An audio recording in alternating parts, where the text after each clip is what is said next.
जय हिंद। आप सबका स्वागत है आपके अपने चैनल प्रीवियस 24.7 पर। आज की वीडियो काफ़ी ज़्यादा इंपॉर्टेंट होने वाली है। जिन भी विद्यार्थियों ने कमेंट किया था मेडिकल के संबंधित जानकारियों के लिए, उनके लिए काफ़ी ज़्यादा इंपॉर्टेंट होने वाला है। और स्क्रीन पर आप जो डाटा देख पा रहे होंगे, ये आपके उत्तर प्रदेश पुलिस के रियल मेडिकल का डाटा है और ये किसी प्रकार का कोई फेक नहीं है और एकदम रियल डाटा है। इसमें हम पूरी तरीके से विस्तृत रूप से जानकारी प्राप्त करेंगे किस प्रकार से आपके कौन कौन सी जांचें होती हैं, कैसे कैसे जांचें होती हैं और कैसे आपका मेडिकल कंप्लीट होता है। सारी जानकारी इस वीडियो में हम जानकारी करने वाले हैं। ये लगभग 3 पेज का है और तीनों पेज में क्या क्या चीज़ें जांच की गई हैं, कैसे जांच होती है, कैसे पता चलता है कि आप सफल हुए हैं नहीं हुए हैं, क्या क्या कहाँ कहाँ किस किस चीज़ में आपको पॉइंट मिल सकता है, वो सारी बातें हम जानने वाले हैं। और यूट्यूब पे तमाम तरीके की अफवाहें फैली हुई हैं, उन सभी से बचें। और ये जो डाटा है इसके बारे में हम पूर्ण रूप से जानकारी प्राप्त करेंगे। उससे पहले बहुत सारे बच्चे कमेंट कर रहे थे कट ऑफ से रिलेटेड। तो देखिए, मैंने कट ऑफ से रिलेटेड पूर्ण रूप से एनालिसिस करके ऑलरेडी वीडियो बना करके अपने चैनल पर डाल दिया है, तो आप वहां से जाकर के देख सकते हैं। फिर भी मैं आपको थोड़ा सा 10 सेकंड या 15 सेकंड में थोड़ा सा अंदाज़ा दे देता हूं कि आपकी लगभग कट ऑफ क्या जा सकती है। उसके बाद हम इस मेडिकल के जो भी पॉइंट्स हैं इसको देखेंगे और पॉइंट वाइज पॉइंट आपको बताएंगे किस प्रकार से आपकी जांच होती है और क्या क्या चीज़ें जांच की जाती है और किस चीज़ में आपको पॉइंट मिल सकता है। यानी मेडिकल में कहाँ पे समस्याएं आपको देखने को मिल सकती हैं और कहाँ पर थोड़ी बहुत आपको छूट देखने को मिल सकती है। और लगभग इसमें 4 से 5 जांचें होती हैं और उन 4 से 5 जांचों में भी कई सारे पार्ट्स होते हैं, उन सभी के बारे में देखने वाले। चलिए स्टार्ट करते हैं। पहले मैं आपको थोड़ा सा कट ऑफ का अंदाज़ा देता हूँ कि आपकी कट ऑफ लगभग कितनी जा सकती है। उसके बाद हम मेडिकल के पॉइंट्स पर आएंगे। तो जहाँ तक बात रही आपकी, देखिए कट ऑफ को लेकर के, देखिए कट ऑफ से रिलेटेड मैंने ऑलरेडी वीडियो बनाई है, तो आपको पूर्ण रूप से एनालिसिस जरूर देखना चाहिए। फिर भी मैं आपको थोड़ा सा अंदाजा दे देता हूँ। वर्तमान समय में महिलाओं और पुरुषों में दोनों में ही की बात करें तो करीब एक सीट पे 2 बच्चों की फाइट बची हुई है, यानी एक सीट के लिए 2 बच्चे फाइट कर रहे हैं। तो ये कोई बहुत ज़्यादा बड़ा बहुत तगड़ा कंपटीशन नहीं है जिसमें कि आपके कट ऑफ बहुत ज़्यादा 15-20 नंबर बढ़ने वाले हैं। और इस बार जो वैकेंसी है वो भी पूर्ण रूप से आपकी सिविल पुलिस की है, तो कट ऑफ बहुत ज़्यादा हाई नहीं जाएगी। मैं आपको बहुत ज़्यादा समय नहीं लूँगा, चूँकि यह वीडियो मेडिकल के ऊपर बनाई गई है, तो मैं सीधा आपको कट ऑफ के बारे में बता देता हूँ। देखिए, कट ऑफ की बात करें तो जो मेरा एनालिसिस है उसके अनुसार जो जनरल की जो कट ऑफ है वो 221 के पॉइंट कुछ के आसपास जा सकती है, 221.03 के आसपास जा सकती है। वहीं पे ओबीसी की कट ऑफ की बात करें तो ओबीसी की कट ऑफ जो रहेगी वो 208.043 ये रहने वाली है। पूर्ण रूप से एनालिसिस करके वीडियो बनाई गई है कि आपके बॉर्डर पे कितने बच्चे हैं, बाकी सारी चीज़ें मैंने एकदम अच्छे से एनालाइज करके ही बताया है। तो आपको अगर एनालिसिस देखना है तो आप हमारी पिछली वीडियो में जाकर के देख सकते हैं। बाकी कैटेगरीज की बात करें तो देखिए, ईडब्ल्यूएस कैटेगरी की बात करें तो ईडब्ल्यूएस कैटेगरी की जो बच्चे हैं उनकी जो कट ऑफ है वो करीब करीब आप ये मान के चल सकते हैं 196.056 के आसपास ये कट ऑफ ये रह सकती है। ठीक है, और ये एकदम क्लियर कट ऑफ है। थोड़ा सा पॉइंट ऊपर नीचे हो सकता है, मैं ये नहीं कहूँगा +5 +5 -5 कर लीजिए, ये लगभग इतने के आसपास ही आपको कट ऑफ देखने को मिल सकता है। इसके अलावा एससी कैटेगरी की बात कर लें। देखिए, एससी कैटेगरी के जो भी हमारे मेल कैंडिडेट्स हैं, मेल कैंडिडेट्स की उनकी कट ऑफ जो बात करें तो उनकी कट ऑफ करीब करीब ये मान के चल सकते हैं 185 नंबर के आसपास उनकी कट ऑफ रह सकती है। मेरा अनुमान ये है कि 185 से थोड़ा कम ही रहेगा, लेकिन इसी के आसपास आपको कट ऑफ देखने को मिल सकता है। बाकी अगर हम बात करें फीमेल्स में, फीमेल्स के लिए मैं केवल इतना कहूँगा, फीमेल्स में जो भी कैंडिडेट जिनका भी आपका कह सकते हो रॉ मार्क्स 4 नंबर प्लस है, रॉ मार्क्स की बात हो रही है, रॉ मार्क्स अगर 4 नंबर प्लस है तो आसानी से आपका सिलेक्शन होने वाला है। और अगर आप इनोवेशन को ऐड करने के बाद आपके नंबर 6 नंबर के प्लस हैं तो आप आसानी से आपका सिलेक्शन होने वाला है। ठीक है, चलिए अब मेडिकल के पॉइंट्स पर आते हैं। तो कि ये जो आप देख पा रहे हैं सामने, आप पेज देख पा रहे हो, ये मेडिकल रियल मेडिकल का ही लिस्ट लगा हुआ है। इसमें जब आप जाएंगे तो सबसे पहला जो आपका जांच होगा वो होगा आपकी हाइट और आपका चेस्ट का फुलाव। ये दोनों चीज़ें चेक होती है। महिलाओं में आपके वजन भी चेक किए जाते हैं और जैसे ही आपकी हाइट चेक करी जाएगी, हाइट में आपको यहाँ पे लिखा जाएगा कि आपकी हाइट कितनी है। ठीक है, क्योंकि बच्चों ने ड्यूपीएसटी ऑलरेडी पास कर रखा, तो यहाँ पे आपको बहुत मतलब अच्छे से जांच की जाएगी। ऐसा नहीं है कि आपके 168.1 है तो आपको जल्दी जल्दी चेक करके बाहर कर सकते हैं, नहीं, बहुत अच्छे से चेक करेंगे, 4-5 बार चेक करेंगे, उसके बाद भी होगा। और हाँ, क्लियर है कि अगर यहाँ पे भी हाइट आपको अच्छे से नापने के बाद भी आपकी 168 सेंटीमीटर नहीं आती है तो जाहिर सी बात है यहाँ से आपको बाहर कर दिया जाएगा। चेस्ट की बात कर लेते हैं। देखिए, चेस्ट में जो है आपकी जो फुलाव है वो आपके 79 to 84 होना चाहिए। यहाँ पर देखिए छूट मिलता है, ऐसा नहीं है कि आपको यहाँ बार कर देंगे कि आपके जो चेस्ट है थोड़ी सी कम हो गई 1 सेंटीमीटर या फुलाव में थोड़ी सी कमी हो गई, तो ऐसा कुछ नहीं। आपने देखा ड्यूपीएसटी में भी बच्चों को छूट दी गई, जिनके 4 सेंटीमीटर 4.5 फूले थे उनको भी पास किया गया। ठीक है, तो सेम यहाँ पर भी होता है। चेस्ट में ना के बराबर बच्चे बाहर होते हैं। अगर कोई ऐसा बच्चा हुआ जो जिसको हो सकता है कि ड्यूबी पीएचडी के बाद उसको कहीं कुछ चोट लग गई या दिक्कत होगी, तब भी शायद यहाँ पे चेस्ट फुलाव में बाहर होगा, लेकिन हाइट में कोई छूट नहीं दी जाती है। ठीक है, यहाँ पे अगर महिलाएं 40 किलोग्राम या उससे ऊपर है तो यहाँ पर भी सफल लिख दिया जाता है और लास्ट में यहाँ पे सफल लिखा जाता है और फिर आपको पास कर दिया जाता है। मान लीजिए आप हाइट में या किसी प्रकार से कोई दिक्कत हो गई तो यहाँ देखिए कॉलम बना हुआ है असफल, यहाँ पे असफल लिख देंगे और यहीं से ही आपको बाहर कर दिया जाएगा, यानी कि आपके आगे की मेडिकल जाँच नहीं की जाएगी, इतने पर से ही आपको बाहर कर दिया जाता है। उम्मीद कर रहा हूँ कि आपको समझ में आ रहा होगा। ये फर्स्ट स्टेप है। इसके बाद जो ये स्टेप कंप्लीट होने के बाद फिर आप जाएंगे दूसरे डॉक्टर, अब यहाँ से डॉक्टर्स आपका जांच करना शुरू कर देंगे। लेकिन डॉक्टर्स में जो पहला डॉक्टर होगा वो ये यहाँ से लेकर के यहाँ तक की सारी जांचें वो केवल एक डॉक्टर ही करने वाला है। पहला आप देख पा रहे हैं यहाँ पे 2 पॉइंट्स लिखे हुए हैं। पहला यहाँ पे देखिए पॉजिटिव है या निगेटिव है, यहाँ पे देख पा रहे हैं सारी पॉइंट्स में निगेटिव लिखा है। इसका मतलब है कि ये सारी बीमारियाँ जिस बच्चे का ये है उसको नहीं है, ठीक है। पॉजिटिव लगने का मतलब है कि आपको नौकनी है, ठीक है। पहला जो पॉइंट है वो होता है नौकनी चेक होता है। नौकनी में कैसे चेक होता है? नौकनी देखिए यूट्यूब पर तमाम तरीके के भ्रम फैलाए गए हैं कि आपके घुटने मिल जाएंगे, तो नौकनी ऐसा नहीं है। वो आपको लेटा करके पैर एड़ी सटा करके सब तरीके से देखते हैं। इस पर भी मैं एक विस्तृत वीडियो ले आऊँगा, आप उसको देख लीजिएगा। देखिए इस बच्चे को नौकनी नहीं थी इसलिए इसको यहाँ पे नेगेटिव लगा दिया गया। अगर किसी बच्चे को नौकनी होती है तो यहाँ पे पॉजिटिव वाले पॉइंट पे यहाँ पे टिक मार्क किया जाता है, ठीक है। सेकेंड होता है बोलेक्स। बोलेक्स में क्या होता है? पैर जो होता है वो पैर का जो एंगल होता है वो कुछ ऐसा बाहर की ओर निकल के बनता है। ऐसे आपके जो घुटने होंगे, घुटने के बाद से वे ऐसे बन के आते हैं लेग्स, तो इसको बोलेक्स बोलते हैं। यहाँ पर भी बच्चे बाहर होते हैं काफ़ी मात्रा में, ठीक है, ठीक है। अगर इन दोनों में कोई पॉइंट्स में दिक्कत है, देखिए मैं बता दे रहा हूँ कहाँ कहाँ पे बच्चों को छूट नहीं मिलती है। एक नौकनी हो गया, बोलेक्स हो गया, इसमें कोई प्रकार की छूट नहीं है।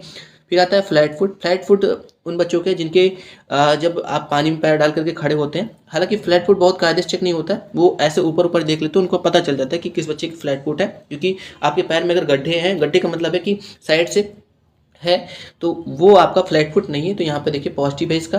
फिर आता है वेरिकोज। वेरिकोज मतलब होता है कि उभरी हुई नसें। उभरी हुई नसें जो होती हैं इसको भी बहुत कायदे से नहीं चेक किया था, लेकिन बस ऐसे ही आपको ऊपर से चेकिंग कर लेते हैं, उनको पता चल जाता है कि आपकी नसें बहुत ज़्यादा उभरी तो नहीं है, ठीक है। अगर बहुत ज़्यादा उभरी नसें हैं तब वहाँ पे हो सकता है कि आपको दे दें पॉइंट दे दें, नहीं तो इस पर भी बच्चों को छूट दे देते हैं। मैंने बता दिया किस किस पॉइंट पे। एक नौकनी है, बोलेक्स में इसमें कोई छूट नहीं है, ठीक है। और फ्लैट फुट अगर बहुत ज़्यादा है तब भी नहीं दिक्कत, ठीक है। फिर आता है स्पीच डिएबिलिटी। इसमें क्या होता है? इसमें बच्चों से बातचीत करी जाती है। देखा जाए तो बच्चे अगलाते तो नहीं है, अगर हल्का फुल्का है तब कोई दिक्कत नहीं, लेकिन आप बिल्कुल बहुत ज़्यादा अगलाते हैं, आपको कोई बात बोलने में ही आपको 1 मिनट लग जाता है, तब आपको दिक्कत हो सकती है, तब वहाँ से आपको बाहर कर सकते हैं, ठीक है। तो यानी कि आपको इस वाले परीक्षा में पास होने के लिए सारे यहाँ पे जितने निगेटिव वाले पॉइंट है यहाँ पे आपको टिक मार्क चाहिए होगा, ठीक है। ये सारी जांचें आपका एक डॉक्टर देखेगा। फिर आता है यहाँ पे लास्ट देखेंगे ये विकृति, मतलब होता है कहीं आपका कोई उंगली कटी तो नहीं है, पैर का अंगूठा कटा नहीं है, ये सारी चीज़ें यहाँ पे चेक कर जाती है, ठीक है। ये सारी चीज़ें चेक होने के बाद आपको दूसरे डॉक्टर के पास भेजा जाएगा जो कि आपकी सुनने की शक्ति को चेक करेगा। यानी यहाँ पे देखें श्रवण परीक्षण लिखा होगा। इसमें 3 टेस्ट होते हैं, पहला रिनीज, फिर वेबर्स टेस्ट, फिर वर्टिगो होता है। यहाँ पे क्या होता है? आपके दोनों कानों की चेकिंग होती है। पहला होता है रिनीज टेस्ट। रिनीज टेस्ट का मतलब होता है कि आपके दोनों कानों के पास में क्या होता है, दोनों कानों के पास में एक तरीके से वाइब्रेशन किया जाएगा, ठीक है। वाइब्रेशन के रिनीज जो होता है उसमें क्या होता है कि आपके दोनों कानों के पास में इनके पास एक यंत्र होता है जिसको हल्का से बहुत आराम से बहुत धीरे से बजता है, उसको बजाएंगे जिससे पता चलेगा कि आपके कौन से कान में दिक्कत है। तो आप यहाँ पे देख सकते हैं दोनों इस बच्चे को राइट और लेफ्ट दोनों में ही शायद थी, देखिए लेफ्ट में थोड़ा सा इसको दिक्कत थी, राइट में लेकिन सही है। अगर दोनों कानों से दिक्कत है तब दिक्कत हो सकती, लेकिन यहाँ पे कोई दिक्कत नहीं हुई इसको, ये बच्चा सिलेक्शन हो गया इसका। फिर आता है वेबर्स टेस्ट। वेबर्स टेस्ट में क्या होता है? आपको एक तरीके से वो वाइब्रेशन का एक मशीन होता है जो आपके सिर पे टच करा के फिर पूछा जाएगा कि क्या वाइब्रेशन हो रहा है नहीं हो रहा है, ठीक है। देखिए बच्चा पास हो गया, यहाँ पे देखिए टिक लगा हुआ है यहाँ पे। फिर आता है वर्टिगो। वर्टिगो में क्या होता है? आपके सर पे थोड़ा सा बहुत धीरे से हल्का सा पीछे से टक्कर मारते हैं एक छोटी सी मशीन से, पूछते हैं कि टक्कर मारी गई कि नहीं मारी गई। अगर आपको एहसास होता है कि हाँ पीछे से कुछ आवाज़ हुई है तो आपको यहाँ पे यस बोल देना, ये बच्चा इसमें भी पास हो गया। इसमें केवल इस बच्चे का इसमें दिक्कत हुई, हालांकि इसमें भी उसमें कोई बड़ा पॉइंट नहीं था, केवल लेफ्ट वाले में उसको दिक्कत हुई थी, तो कोई बड़ा पॉइंट नहीं था। तो इसमें भी बच्चे बहुत ज़्यादा बाहर नहीं होते अगर आपको आपके कान के पर्दे वगैरह ठीक है, ठीक है। ऐसा नहीं है कि आपके कान के पर्दे वगैरह बहुत कायदे से चेक किए जाते, बस आपके सुनने की शक्ति चेक कर ली जाती है कि आपको सुनाई देता है, कायदे से नहीं सुनाई देता है, आप कंपन महसूस कर पा रहे हैं नहीं कर पा रहे हैं, ये सारी चीज़ें चेक करी जाती हैं, ठीक है। तो ये तो दो जाँचें हो गई। हम अगली जाँच की ओर बढ़ते हैं। तो अब जो ये आपका अगला टेस्ट है वो आपका दृष्टि का यानी आँखों की आपकी जाँच होती है। मैं पहले क्लियर कर दूँ, आँख में आपको किसी प्रकार की कोई समस्या है तो यहाँ पर आपको बिल्कुल बाहर कर दिया जाएगा। यूपी पुलिस में 2 चीज़ों पे बहुत जोर दिया जाता है, 2-3 चीज़ों पे। पहला, आपके कान आपको सुनने की शक्ति बहुत अच्छी होनी चाहिए। दूसरी, आपकी आँखों पे बहुत ज़्यादा सही से जाँच होता है। और तीसरा है आपका नॉकनी और बोलेक्स। ये सारी चीज़ें बहुत कायदे से चेक होती है। इनमें कोई आपको पॉइंट मिलता है तो आपको रीमेडिकल या फिर आपको यहीं से बाहर कर दिया जा सकता है, ठीक है। अब देखते हैं दृष्टि को लेकर के। इसमें दृष्टि में क्या होता है, इसमें आपके दोनों आंखों की जांचें होती है। देख सकते हैं बाईं आंख और दाहिनी आंख यहाँ पे दी गई हुई है। पहले आपका चेक होता है भेंगापन।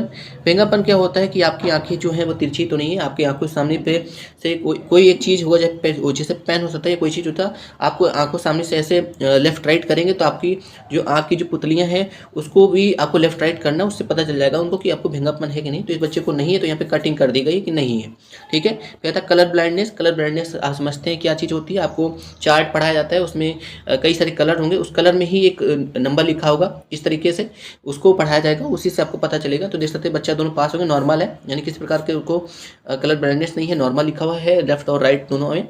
फिर आता है दूरदृष्टि चेक करी जाती है। दूरदृष्टि में क्या होता है कि आपको करीब 6 मीटर की दूरी से वो चार्ट पढ़ाते हैं जिसमें ABCD और कुछ गिनतियाँ लिखी होती हैं।